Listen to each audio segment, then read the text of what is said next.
La chute de M. Bayrou a montré deux choses.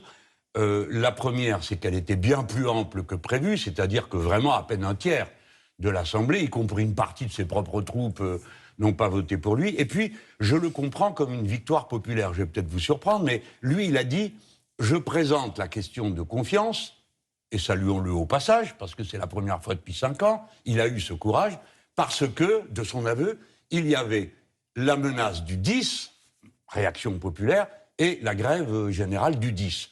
Alors, je l'interprète, sa chute ce soir, comme une victoire populaire. Vous avez deux manières de faire. La première qui consiste à dire, on ne touche pas aux riches, et c'est tous les autres qui payent, et on coupe dans les dépenses.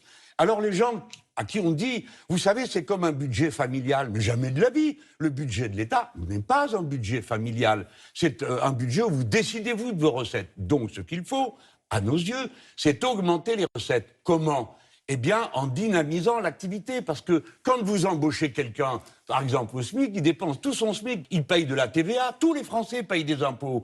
Et puis, ensuite, il paye des impôts sur le revenu. Donc, vous augmentez les recettes de l'État. Nous sommes dans un moment dégagiste. Et nous avons besoin, à la suite d'un mouvement dégagiste, d'un moment refondateur.